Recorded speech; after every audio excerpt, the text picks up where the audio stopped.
visibility is everything. You have to be front and center in front of people. There's tens of thousands of mortgage brokers in the country, right? All doing the same thing. Why would someone want to work with me?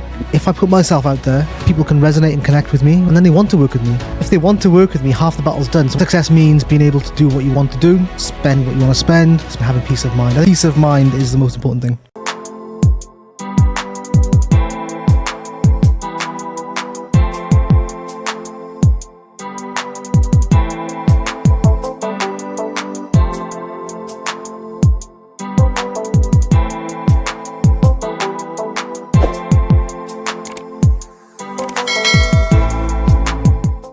Hello and welcome to another episode of the Need to Succeed podcast, where we have incredible conversations with phenomenal entrepreneurs. And just to understand, what is the need to succeed? Because here's the thing. Two people can go through the exact same situation. One person decides because of that situation, they can no longer achieve the things that they want to in life. The other person decides because of the exact same situation, they absolutely have to achieve all of their dreams. Same situation, different outcomes. What is the difference in mindset between these two people?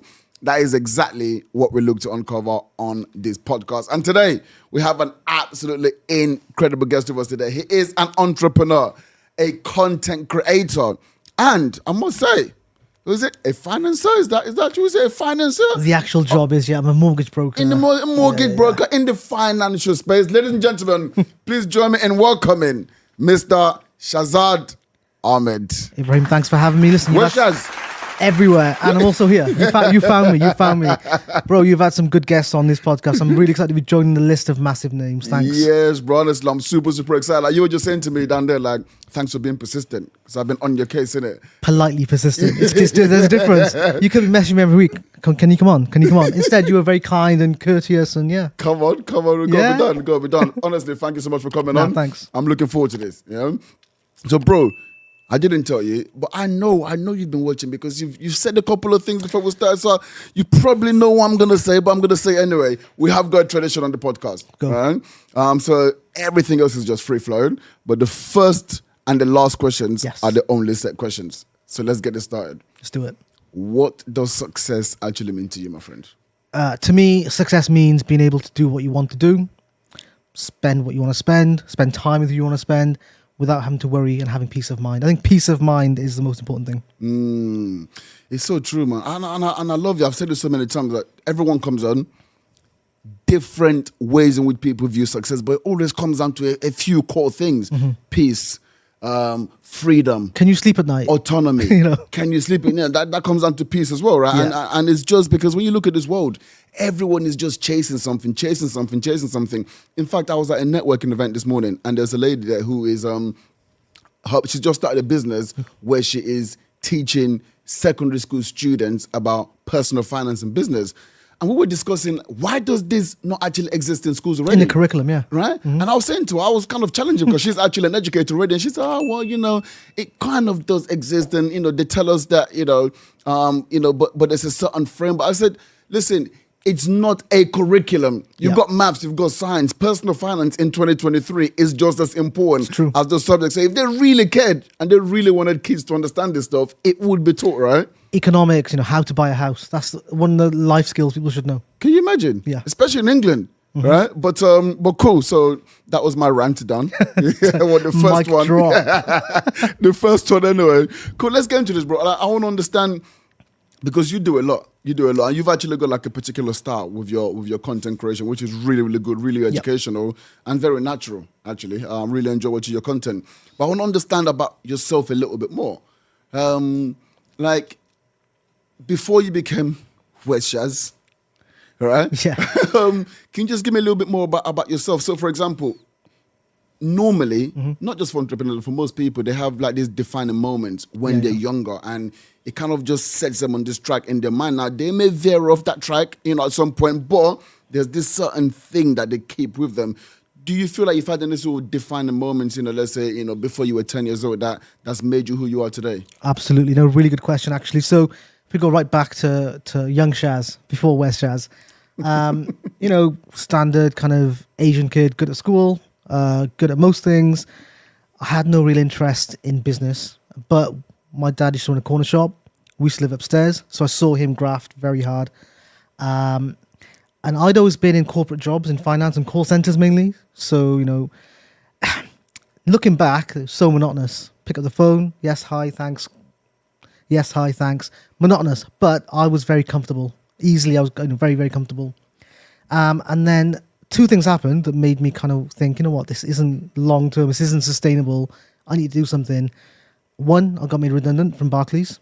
And to be fair, when that happened, I didn't think too much of it. I was like, look, I'm qualified as a mortgage broker, so I can get another job. And actually, it's not the end of the world. I'm still quite young. I can do something. Then I went and became self-employed. No, sorry. Let's cycle back a bit. This is the most people bit. I got sacked from a job. So yeah, got me redundant, took on a mortgage broker job. My first step that was into working with investors and specialist finance. After 11 months, I was sacked for no real reason. And I remember I was just in my car, like after I got sacked, I was like, hang on, what on earth has just happened? Like, am I going to call my mum and be like, yo, mum, I just got sacked from a job? People like me don't get sacked from jobs. And at that point, I was like, I can't have another job again. Because to them, to the employers, I am just a number. No matter how nice they treat you and whatever words they say, it's a numbers game, it's business. So I need to create my own kind of economy, my own cash flow, and rely on myself because I am the only person I can rely on, right? Why did you get sacked though? So there was accusations of all sorts. So luckily, I mean, I can't talk too much about it in detail. However, luckily, you still got a contract over your head. You signed a piece of paper. There's a gagging clause actually. But what I can say is, I've been paying into a union forever, like £5 a month into Unite the Union, which I kind of you just pay and forget, right? Mm-hmm. And when I got sacked, the first people I called was them saying, guys, look, I know I've got this payment. What does it give me? They're like, well, it gives you legal aid. I was like, happy days. If I didn't have that, I probably wouldn't have pushed it and got some money back that I did. So yeah, there's all sorts of allegations, all sorts of like things that just didn't make sense. And that was the thing. If it was performance related or if it was something like that, which I could then be like, yeah, maybe it makes sense, I'd be comfortable, but I didn't have the closure that I wanted. And luckily I had legal aid on my side. So yeah. Nice. Amazing. Okay, cool. So things that we can't talk about, obviously, because you went in and you won some money. So, yep. So I believe they paid out, what's the word? Pay out without admitting fault, but on the condition I don't talk too much about it. Listen, you got paid. Doesn't matter. You move got on, paid. start your own business. Listen, it's all good. It's all good. But with the redundancy at Barclays, did you get redundancy package? I'd not been there that long. I'd been there like 3 years, so I got basically I think a month's pay on top of the pay. But for me, so there was people there who'd been there 15 years, right? Yeah. And they were panicking. And I was like, guys, I understand it's this hard, but relax. You're going to get a massive payout, right? You're going to get a massive, and you got this qualification, which means you can go walk into another job. There's a massive world outside Barclays, and once you realise, you'll be happy days. Now, I still keep in touch with those people. And when we speak to each other, they're like, yeah, leaving was the best thing we did. Like getting redundant was the best thing that ever happened. But when you're in that bubble and you're in that world and it's comfortable, you just pick up the phone, you're not having to generate your own business. It is comfortable. It is monotonous. But if you're of a certain mindset, of they call the employee mindset, that is all you know, right? Yeah, it's so interesting because I talk about like the way people view risk. Like those people who have been at Barclays, corporate. You're talking corporate, I mean Barclays for crying out loud. And, the way people view risk is they think, oh, I'm being made redundant now. What am I going to do? What am I going to do? Whereas actually, for an entrepreneur, being able to start a business with a bit of cash behind your back, you've got 3, 4, 5, 6 months because they've been there 15 years. You're going to get a nice payout. It's like, wow, what can I actually do? And that's the mindset you had. We had the payout. We had 6 months gardening leave. And we also had a scheme where they would pay for a course for retraining. So I took the course. I did 2 courses with the CML, which I believe is Council of Marketing. So I did 2 marketing courses just because I wanted to set myself up for the future. Nothing to do with finance, but I think marketing is a transferable skill across all businesses, right? Absolutely. And that's the key thing. But clearly, where we're going was, had already been written in the stars because of the way that you were thinking. But these people who are just traditionalists from the corporate world, they're panicking because they're like, my safety blanket has just been cut. Where you're thinking, oh my God, thank you. You've given me all of this safety that allows me to actually go out and explore and do all these type of things, right? Which is really interesting. But do you remember how you when you got sacked? Like, how did that make you feel? I'll be honest, it's probably the worst professional feeling I've ever had. One, because I didn't understand the reason. So to me, it just didn't make sense. And like I say, people like me, good Asian kids, we don't get sacked. We just do a good job and we just do it every day. So It was that. It was the shame. You know, am I going to go home and tell my parents? Are they going to have to tell other people? How are we going to cope with that? You know, right now it's nothing. You know, I look back and think that was a tiny little thing, and it's the best thing that happened to me. But yeah, I was devastated. I was like, am I going to get another job? Has this actually blacklisted me from the industry? Like all sorts of things in your head. You make it a much bigger thing than actually it really was. Absolutely. And why did you say it was the best thing that's ever happened to you? Because look what I'm doing now. Yeah. Like, so now I'm afforded the chance to be on this podcast, you know, events, awards, generate my own business. You know, people actually want to work with me. You know, I've got people messaging me to work with me, not the other way around. So, and, you know, money comes and goes. But yeah, if we be honest, yeah, from the back end, financially, I'm in a much better position as well. Absolutely. But let's talk about that journey, because it doesn't just happen. Because like you said, you know, you get sat, you're in your car, you think, what am I going to tell my mom? Yeah. You know, within your community, it's an embarrassing thing. How am I getting that? How's this actually happening to me? And you're going through all of these thoughts. Like, how do you process all of those thoughts, and how do you come out of that, you know, that mindset? So I made a few calls to a few trusted people, and also someone who's been in a similar situation. I was like, listen, this has just happened. I have no idea really why, but can you help me? Let's be practical. What can I do? And the feedback was, look, Shaz, you know, you could either just get another job and we'll give you some references if you want, or self-employment, getting that path would make a lot more sense. So it was those kind of conversations. I had people I could rely on and lean on for good advice, practical advice, and actually some tips and frameworks to make it happen. But it wasn't natural, because right now I do a lot of networking, yeah? The whole Where's Shaz thing, I travel everywhere. That's not me. That's not naturally what I'm like. You know, my friends who know me from when I was like 4 years old, they look at me now like, Shaz, we could never imagine you doing what you're doing now. The videos, the content, that is all uncomfortable to me. And that's why you said it's authentic or it's different. It's because it is me being very genuinely outside my comfort zone. But I needed to do that to get to where I am. That's interesting though. But like, how do you, because first of all, why do you have to do that? Right? Like, why do you, because it's not in your comfort zone. It's not something that you actually enjoy doing. So why the hell are you doing it? So I want people to work. I want people to want to work with me. Now, visibility is everything. You have to be front and center in front of people. There's hundreds of thousands, maybe not hundreds of thousands. There's tens of thousands of mortgage brokers in the country, right? All doing the same thing. So why should someone, or why would someone want to work with me? I could go and buy leads, but that's just, they're never going to come back. They're just generic leads. I could do Google ads and Facebook ads, but again, that's just cold outreach. If I put myself out there, people can resonate and connect with me at an event or on social media, and then they want to work with me. Now then, if they want to work with me, half the battle's done. So when we talk about fees and costs, they don't care because they actually want to work with me, right? So that's why. And now even networking events, I go to loads and I say it all the time. No one believes me. I'm still quite a shy, anxious person, right? But I think that's what works, because people see me and they're like, this guy's actually just genuinely here to make an impression. Amazing. You mentioned at the start, you said you had some people around you. Right? So you were able to actually go and counsel with these people in those dark moments, I guess. But how did you actually curate these people around you in the first place? I like to think I'm good at building relationships. I think I am. I think the evidence is there. You know, I've worked with a lot of good people and we've worked there for a long time. So even during my time at that job, I was building relationships with people who were better than me, who were further ahead in their journeys than me. And, you know, they knew that I'm just a nice person. They could kind of help me out. I can help them. So, yeah, just building relationships. I think being authentic and being yourself, and you're not just take. You can also give something back as well. Brilliant. So if I'm sitting out there now and I'm thinking about, because, you know, I guess the beauty of what you had is you had a skill. You had a skill. It wasn't a case of, or at least you had a trade. I had a qualification. You had a qualification. That's what I was looking for. You had a qualification. So if I'm sitting there in that position where I've got a qualification, which I can just go out tomorrow, boom, and start something because of my qualification. Yes. It's just a case of, crap, how do I actually get my lead? How do I do that? Okay, the same things you had to go through. What would be the first step that person should take? Like, what were the steps that you took to ultimately get to where you are today? So I initially leveraged social media really well. But how though? So I want to go through the steps because we'll do it, yeah. You're quiet. What? I'm not saying you're quiet, but you're saying like this is not something that was natural to you, right? So you're like, you come start business today, social media, but I don't want to do that. right? So what are those steps to actually say, okay, well, this is what I'm going to go. Do you know what I'm saying? Like, Yeah, so the bite size. it's sink or swim, right? Either you do it or you don't have a business. You don't have an income.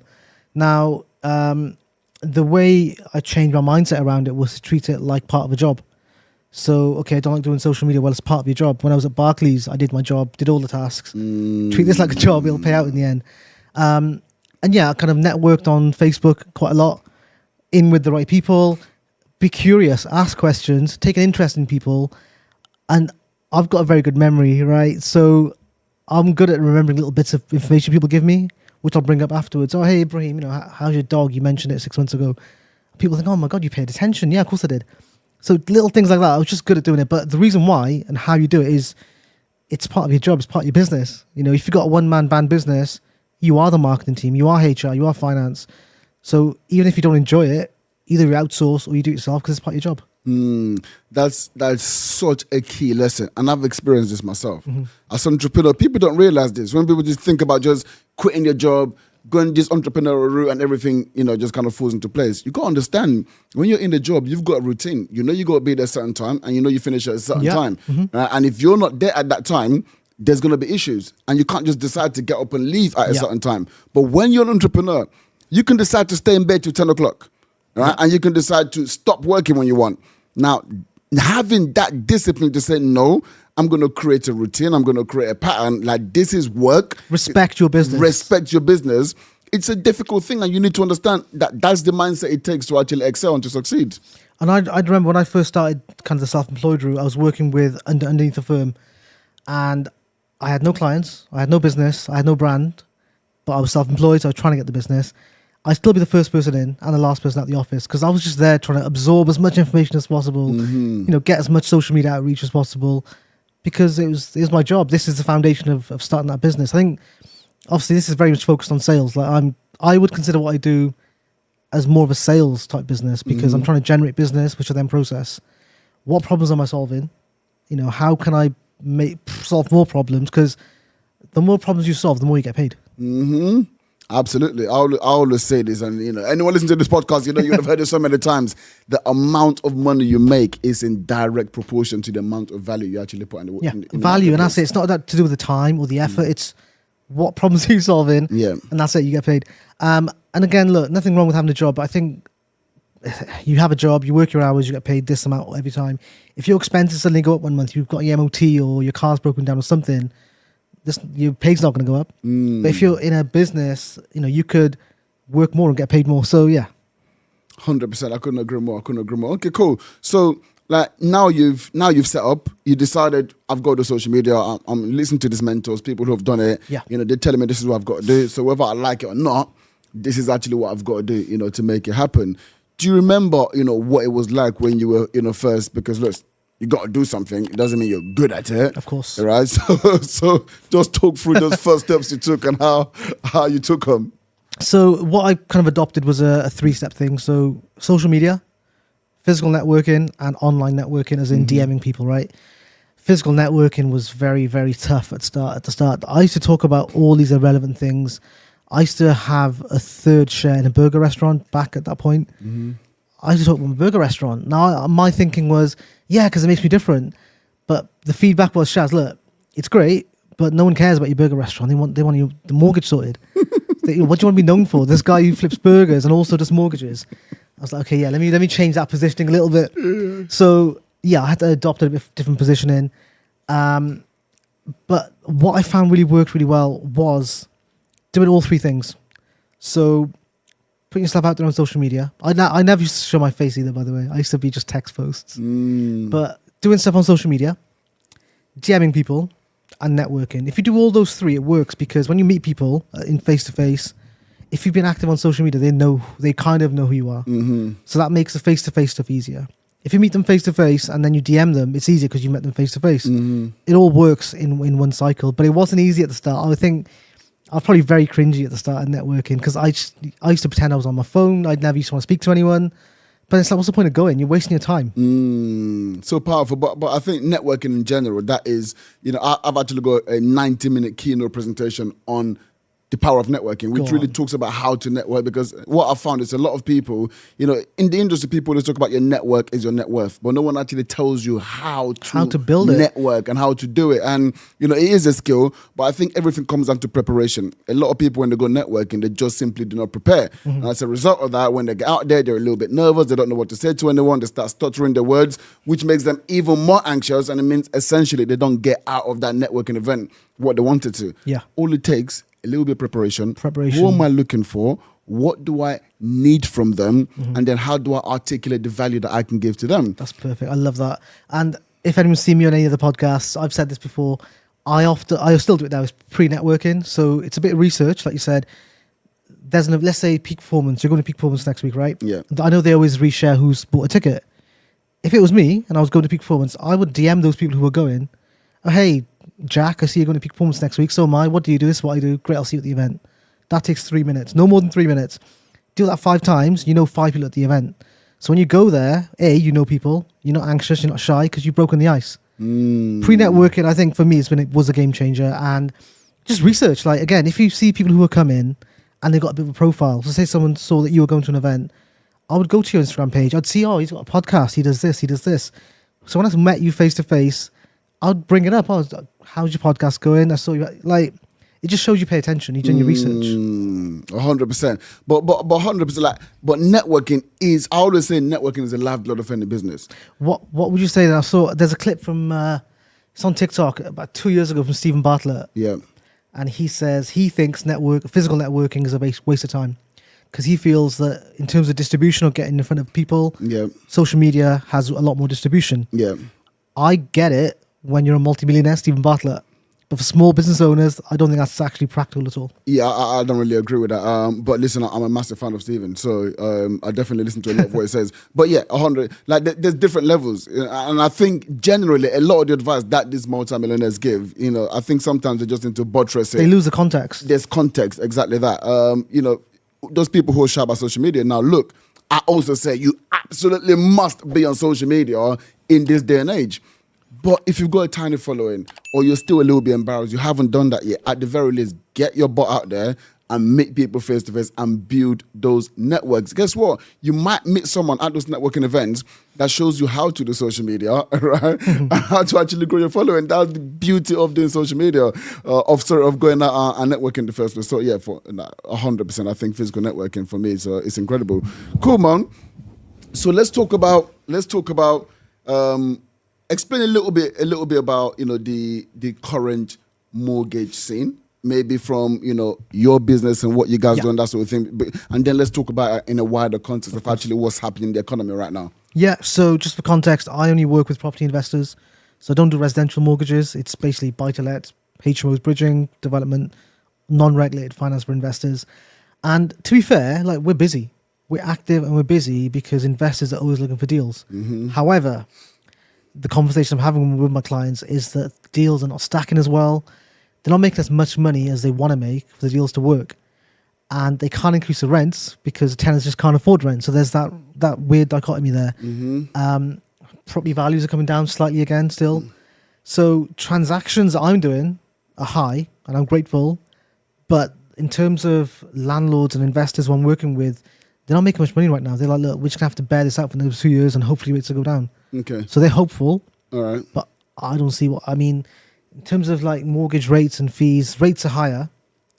What we're seeing a lot of now is what lenders are doing is rather than charging a 2% application fee, which normally is typical, I've seen fees up to 7%. Oh, Lord. Now, the reason they do that is to make some money, and 2, allow the stress test on the rate to be a lot easier. However, if you spread that 7% over 2 or 5 years, the true rate is sky high. Jeez. And it means you're more in debt because you added that fee on Exactly. an interest, and you're paying interest on it. Exactly. So I think it's squeezing a lot of the newer investors out or just can't make deals work. If you're a portfolio landlord, you've got 15 properties, you could probably absorb these things happening, but the new guys are struggling. Okay, cool. So you're here, property guy. I'm a property guy. Yes. And you're talking about these landlords, they're suffering. They can't really push this towards the tenants. And I listening to Novara Media not too long ago, probably a couple of months ago, and I actually did like a little clip from the interview, and I gave like a commentary on it on my YouTube. And, you know, so what they were saying, they actually went to, then there was the landlords conference not too long ago. So they went there with the cameras on the landlord conference, and they were just basically interviewing landlords and say, what do you think about this? And obviously landlords are just going, look, it's a very tough time for landlords right now, all of that. But obviously Novara Media is a left-wing media. I'm a massive fan of Novara Media. I watch all their content. But obviously I'm also a capitalist. Right? So for me, I'm kind of looking at the way that they are covering this, and they were quite fair in what they're covering, but there was also a protest going on at the time, which is obviously all these people who are saying, screw the landlords, you know, you're taking all the properties, you're making all of this money.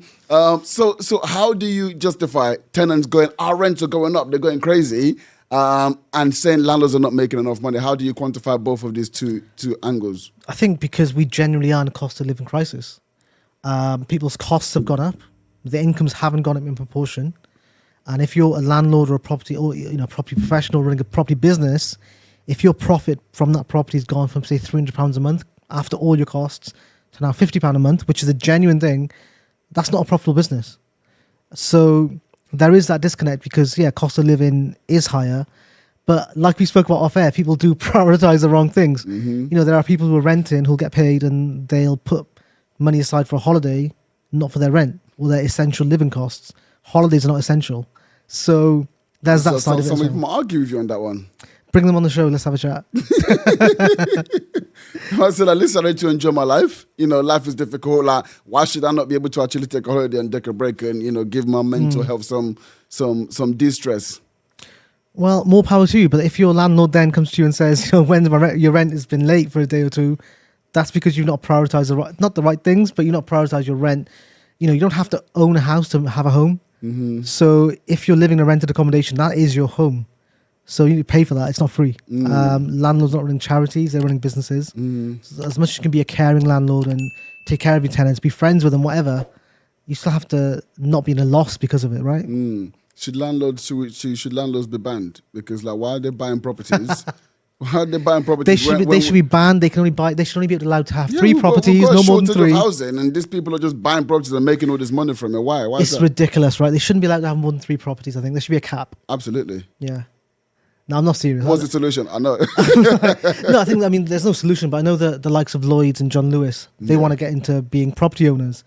I think we're going to see a big influx of those kind of modular, new build, all the houses look exactly the same. What's your opinion on that, actually? What's your opinion on that? I think it's interesting. I think it does show the confidence they have in property as a profitable kind of business. Yeah. But I think, again, it'll weed out all the smaller, non-professional landlords. Yeah. So people who've just got one property or just done a course and buying a property. Yeah. Because if there's more affordable stock out there, people will just move into that, right? Yeah. But it'd be interesting where they're going to build. Where in the country? I don't even think that's the bigger problem. For me, here's the way that I quantify that. For me, I'm in the Airbnb business. So my job is literally to find landlords, speak to them, and try to, I guess, take stock away from the traditional market and bring them over to Airbnb. And from that context, 90% of landlords that I meet are like, you know what, I've had this tenant in for the last 3 years. They're good tenants. I'm good. Most landlords are like that, right? That's how most landlords are. And so I've actually got one of my really, really, really good friends, good friend who I went to uni with. He's in Manchester and he's talking about his landlord. Landlord wants to sell the property. The amount that they're paying at the moment, I think it says something about they're paying about £1,000 rent, and next door, they've turned the property into an HMO, and literally that landlord is doing about 2,500, literally next door to each other. One's a HMO, so this landlord has chosen to keep them there. They're a couple. They pay them rent every single month. He's losing that money doing it, but he's chosen to do that. He's got a personal relationship with them. Now, when you bring a corporate like Lloyds Bank who are saying we want to become the biggest landlord in the UK, where's that personal relationship going to come from? It's contracts. It's just whatever's black and white on paper. That's it. And that's where, for me, even though some people watching this, not some people watching this, but, people on the left might think this guy's just a blood-sucking capitalist, right? But I would say my politics are actually left-leaning. That's where I think there do need to be some intervention, or there needs to be definitely a close eye on these people, Because, what are their policies going to be based on? I mean, it's an interesting one because it's happened in Wales, and I know it's happening in England now, is the renters reform and things like that, where rightfully tenants are getting a lot more rights and kind of safety. You can't just kick a tenant out anymore. Yeah. Now, it's a tough one. I mean, we'll see what happens. I mean, there's some stuff in there which is just outrageous. Which I'm like, do you guys understand what you're doing? Yeah. Because you're saying, and I spoke about this on a podcast that I was on recently, Conversations of Money, and we spoke about just how the government, they just shift the attention onto landlords, their deficiencies. Yes. Because you're the one that's meant to be building homes. We have had a deficiency in house building for the last 2 decades, 20 years. We've never hit a target once of 300,000 a year for 10 years. We haven't hit that target once. And every year you don't hit the target, it gets worse and worse and worse and worse. But yeah, you're saying landlords are the problems, right? But here's the thing. You bring in this rental reform bill, you make things a lot more difficult on landlords. Guess what landlords are going to do? We need to make sure every single person coming into my house is squeaky clean and is A++++. Yep. And if it ain't, I ain't having them. And guess what? I have got a queue to the end of the road. There's more demand for people. Rooms. So I don't need to pick anyone. So what happens to all these people? Exactly. And this is it. It's a domino effect. Like you said, there's more people who need homes or rooms to rent, HMO rooms. And if you're doing referencing, credit checks, getting, guarantors, all this sort of stuff, and if half the people aren't passing that, what are they going to do? They're not going to become homeless, obviously, but they might have to move away from their chosen area. They might have to go into different types of housing. Why is it obviously? Why would they not become homeless? Because ultimately, what's that also going to do? It's going to push prices up, right? Because now I'm like, there's 10 people out there. You've got the pick of what you want. Yeah, you can choose. There's 10 people out there. This is the market price, but why should I pick you over them? Well, I'll give an extra couple £100. Okay, cool. You know what I'm saying? So prices are going to go up. People are going to get priced at the market. There's not enough stock anyway. Like, at some point, not every parent is going to take these kids back. Some people haven't got parents to go back to. What is going to happen? I mean, this is why social housing is so popular right now. Yep. The government-funded housing, council housing, all this sort of stuff, because there is that area where people just can't get affordable for them housing. Yeah, but they're not building enough. They're not building enough. HMOs, this is it. This is what I'm saying. So that homelessness that you're saying it's not going to happen, but actually there is demand and there isn't enough stock. Well, what's going to happen? Yeah, and we've only got a certain amount of land to build on. There is an end limit to how much you can build. Absolutely. So for me, I always feel like, we need to put pressure on the government. People need to start looking at the real root cause of these problems, and we're not building enough. And until we start building more houses, we're going to have this deficiency, and people are going to continue to suffer. It's true, but then they do make it hard, don't they? Like planning rules, conversion, even commercial conversion. I know they try to relax and get some of the stuff you can do into MA and PD, but it's not easy to build residential dwellings or convert to residential. I don't feel the government is supporting people enough because the amount of hoops you have to jump through, it's not practical. Well, who makes the rules? Man at the top, apparently. So, but you've said like 20 years they've not hit a target. Again, we've had Labour, we've had Conservative. It's all much the same, really. No one is landlord focused. No one actually wants landlords to be landlords. Yeah, 100%. And listen, at this day, if you think it matters, I don't want to get political, but if you think it matters who you vote for, then you're wildly mistaken. No. I mean, look at what's happening right now. You look at the Conservative Party, you look at Labour Party. What's the difference?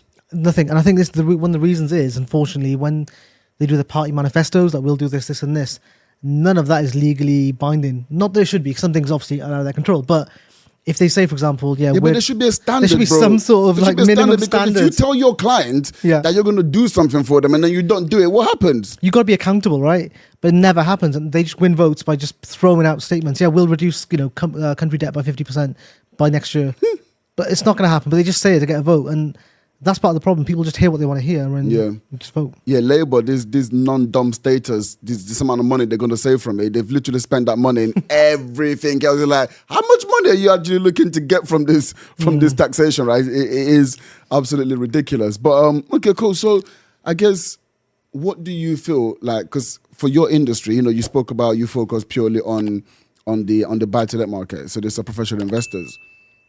But how do you feel like all of this actually affects the market? So let's just put on your residential Yeah, yeah. buyer's hat for now and say, you know, what is the solution for these guys?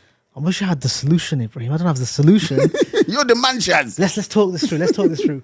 So, residential home buyers, you know, I think everyone wants to buy a home. You know, get on the property ladder, like they say, and have a house they want to live in. Now, the challenges are house prices have gone up, or they're coming down now, but they've gone up to a point where your deposit is quite high. Now, if you've got your deposit, because rates have gone up, the mortgage payment is a lot more than what you really want it to be. So there's two challenges. How do you combat that? Now, to be fair, I know people always slate lenders and say lenders are not helping, too expensive, they're trying to make money. They are trying to help. And I've seen so many schemes like the Skipton Bank 100% mortgage or guarantor schemes or joint borrower schemes where, yes, there's risks, but there's risks with everything, but there's ways of getting on the property ladder without such a large deposit or helping boosting your income. So there's ways people are trying to help, but is it the right time to buy a house now? If you're a first-time buyer, I'd probably say probably not. You know, be patient. Like, if your situation now, let's just say, for example, you're living with your family, could you still do that for the next 6 months? Probably, I hope, right? Carry on, save more money so you get a bigger deposit. Hopefully, next 6 months, 9 months, prices start to settle, rates start to settle down as well, and you'll be in a better position. I think anyone rushing right now to buy a property, like right this second, it's not a mistake, but it's probably not the right thing to do. But it's all about patience. You know, you can't time the market, but you can decide when the most appropriate time is. But you guys are always telling us to not time the market, but it's all about time in the market. So, you know, this is what Well, that's more for an investor, right? I think for home buyers, it is different because you want your first home. It's a bit more emotion. It's more emotion attached to it, right? As an investor, it's numbers. As a home buyer, it's emotions. I would say, similar to when you buy a car, don't fall in love with the first car that you see because then you just want that car. Same with buying a house. Don't fall in love with the house. Make sure right now the numbers work. And do they work for you long term over the next 2 or 5 years? Because that's what your payments are going to be. But if you're going to do it, let's say you have the deposit and you can afford the monthly payments and you can afford your living as well. So you're going to do it. You're going to do it. Don't be then that person that for the next 5 years is like, oh, but the rates have gone down now. I could be paying £200 less. So if they went up, you could be paying £200 more. You've done it. Just forget about it. So true. So true.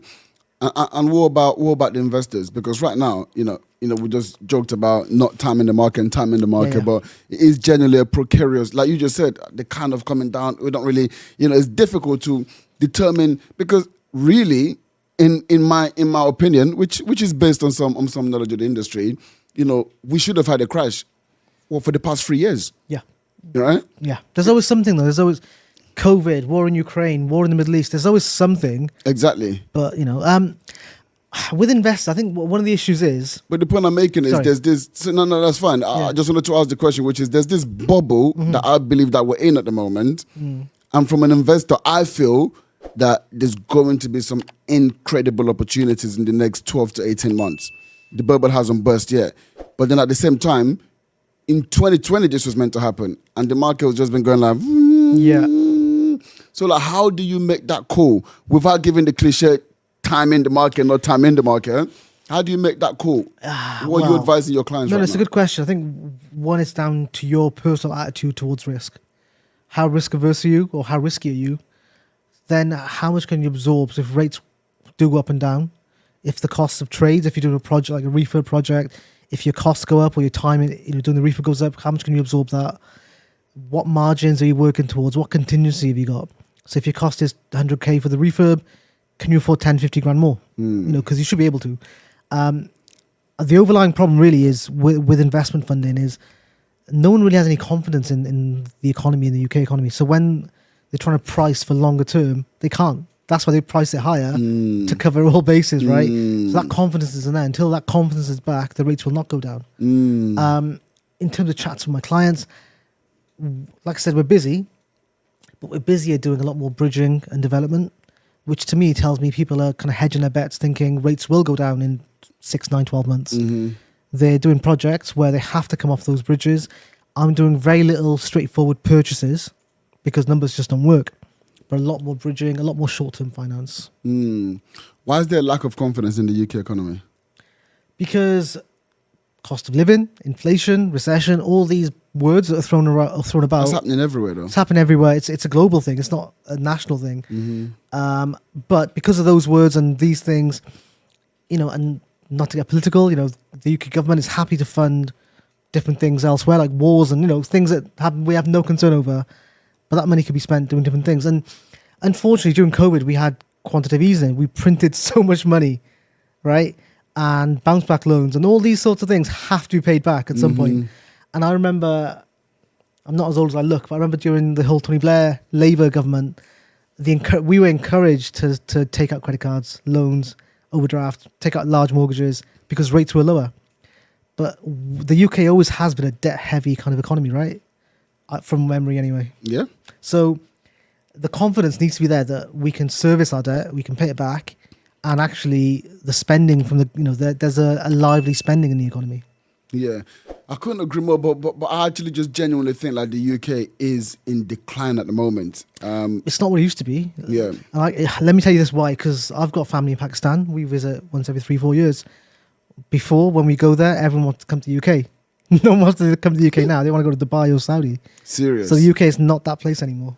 It's just not that sport anymore, is it? No. And I think there's the economics part, but there's also just the political part. The way people felt about the whole Brexit conversation, the narrative, all of that, rightly or wrongly. But it was just the energy around it.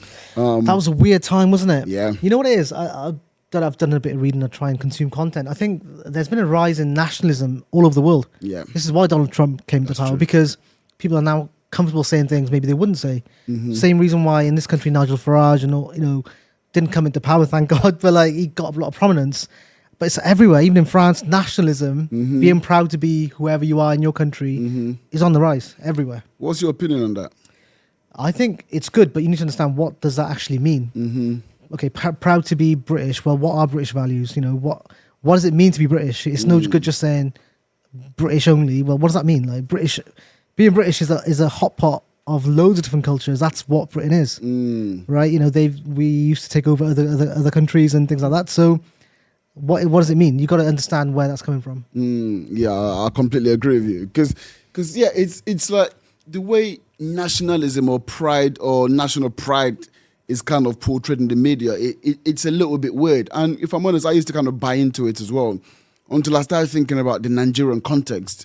And I'm like, I'm proud to be Nigerian. Do you know what I'm saying? And, so we've got this kind of, these issues with herdsmen, so they're like a traveling community, okay. Where they travel from the north, from just outside of the border of Nigeria. Yeah.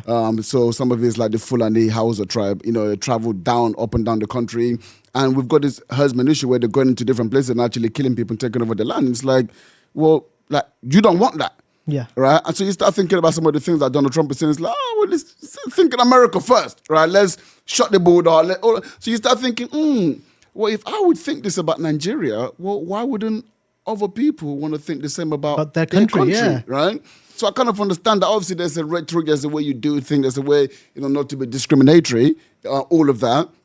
But there is something to talk about, let's look after, ourselves and make sure that we're good. And that's it. Look after your own country, your own economy, your own people. But it's establish what is your own people. It's people who've been there for years and years and years. Exactly. And like you said, what is your value? What does actually being British mean? Because, some you would argue, that Brexit, okay, cool, we did it. Yeah. But was it actually to the benefit? I would say if someone could retrospectively look at this, it's probably not been that beneficial. I think most people, if they really looked at it now, I wasn't a fan of the EU. This is me just being completely honest, and it wasn't more for Britishness. It was more to do with Africa and to do with the way the EU do trades in Africa and Nigeria in particular. So I was just like, these are not the good guys. I don't care about it. Like, they're not the good guys. But if you're looking at it from a British standpoint, it's like, bro, listen, you don't want to be a part of this. It makes no sense not being a part of this, right? So I remember in Wales, because I'm from Wales, in case you don't know. We used to get a lot of funding from Europe. You could drive past any small city or town and it'd be like, this project funded by the European scheme. It doesn't happen anymore. So again, there's a lot less developments in Wales because we're not in the EU anymore. Yeah. How do you feel about that? Look, at the end of the day, they had a vote. But that Brexit vote, what was it, like 56-44? It wasn't even it was a majority, obviously, but it wasn't like a landslide. It was They a should have had minority some majority. tolerance. Yeah, it was an absolute shit show. If I'm Yeah. honest, yeah. I mean, you have to go with democracy. It doesn't matter if it was 1% or 0.5%. You know, it was the majority one, so that's what it is. But I'm saying, being like from Wales, if I'm not mistaken, actually Wales did vote to leave, no? Or did I think Wales vote voted to leave, and Wales is heavily Labour in general. Yeah. We voted to leave. But yeah, I don't think anyone's. It's not panned out how it. Again, it's not panned out how it was sold to us, was it? Wasn't the thing on the buses like you get £500 million back to the NHS every week? 350 million. But again, none of these are legally mandated, so they just say what they want. Crazy. Yeah. I'm telling you, bro, it's absolutely insane. But bro, man, I've really enjoyed this conversation. You see what I said about just flowing. Yeah. Just kind of goes. But yeah, just before we kind of wrap it up, though, just a couple of things. So in terms of your business now, like. What are the plans? Because you're putting out a lot of content. Obviously, I'm guessing you're attracting the people that you sort of want to attract. Like, what are the plans? So the main plan for me, 2024, is to grow the business, as in physically get more people in to do what I do. That is more brokers to essentially increase capacity. You know what it is, Ibrahim? So people always ask me, Shaz, are you busy? And I'm like, I'm as busy as I want to be. Like, I'm happy with my income. I'm happy with my work-life balance. I leave the office at a certain time, go to the gym, go home. If I suddenly took on more business, which I could, I wouldn't enjoy my life much anymore. So I want to increase capacity by actually getting someone to service that business. So yeah, more brokers on board. And really, I think one of the other challenges I've had is the whole Where's Shaz brand, personal brand. That's great. But I want to really get the business to be its own little thing, so that eventually the business is the one that generates the leads, not just me. Because let's say I want to sell the business in 10 years. If I'm not around, will it still work on its own? I want it to be that. Where's Shaz? Where exactly? Where is Shaz? Someone comes in, where's Shaz? He's not here. Well, I don't want to know anymore. But that's more of a transitional thing. The main focus is getting another broker, getting more capacity to do more business, because there's enough people to help. So That makes a lot of sense. Okay, so there's definitely opportunity for growth. yeah, if you want to be a mortgage broker, call me. Opportunity for growth, removing yourself and really making the business become, autonomous. So you do still want to grow. You do still want to make more money. It's just about doing it not at the sacrifice of more of your own time. But yeah, I don't want the business to run my life. I run my business. I want my life to run my business, not the other way around. Okay, fantastic. Okay, cool. So that actually leads very nicely into the final question, which is with everything that you've done so far, the brand that you've built for yourself, you've got the business. You said the business is actually serving its purpose, which is working exactly how you want it to do. What now remains your need to succeed? The need to succeed now. I think I want to make people in my close circle, my close family, happy and proud and comfortable. So I want to retire my parents and things like that. I just want them to be a position where they're not having to work. I mean, to be fair, we're nearly there, but once that's done, it's done. And end of the day, I think for me, Ibrahim, one of my values or whatever is I like helping people. So if I can help in any way, it doesn't have to be finance, it could be anything, social media, networking. The more people I can help, the more fulfilled I am, and that is my need to succeed. Wow. Shazad Ahmed, thank you very much. Thanks for having me. You are listening to the Need to Succeed podcast with Ibrahim Brahma. Make sure to like and subscribe for more episodes like this.